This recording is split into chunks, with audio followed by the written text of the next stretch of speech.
Kes minta masyarakat kembali terapkan protokol kesehatan menyusul merebaknya kasus penyakit pernapasan yang menyasar anak-anak di tanah air. Sebelumnya kasus penyakit misterius yang menjangkiti pernapasan itu merebak di Tiongkok hingga menghebohkan masyarakat dunia.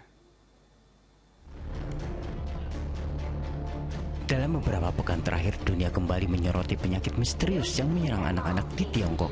Bahkan sejak November lalu, kasus ini mengalami lonjakan pasien yang harus menjalani perawatan di sejumlah rumah sakit. Bahkan di rumah sakit anak di Beijing, angka pasiennya melebihi angka 9.000 orang.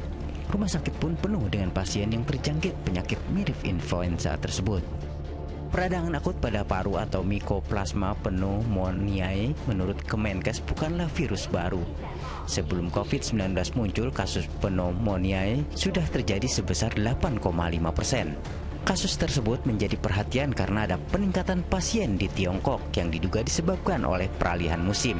Sementara di Eropa, kasus ini biasanya terjadi saat musim panas. Di Indonesia sendiri, Kemenkes menyatakan ada 6 kasus pneumonia yang sampai dirawat. Penularan pneumonia terjadi dengan cairan droplet melalui udara dan akan terasa setelah terinfeksi dalam interval waktu 1 hingga 4 minggu. Laporan-laporan pasca COVID, pasca pandemi COVID maupun sebelum COVID, ketika anak itu dirawat karena gejala infeksi saluran pernafasan akut termasuk pneumonia, seringkali tidak hanya satu penyebabnya. Bisa satu jenis virus dengan bakteri, misalnya virusnya virus rhinovirus, kemudian bakterinya pneumococcus bisa. Kemudian ada misalnya 2 jenis virus, adenovirus dengan influenza bisa. Jadi koinfeksi dengan Mycoplasma dengan COVID juga bisa.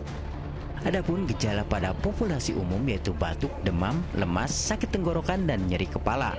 Sementara pada anak di bawah 5 tahun terjadi bersin-bersin, hidung tersumbat, hingga diare. WHO merekomendasikan masyarakat untuk memakai masker atau menerapkan protokol kesehatan dan vaksinasi booster COVID-19 untuk kekebalan imun tubuh. Tim Liputan melaporkan.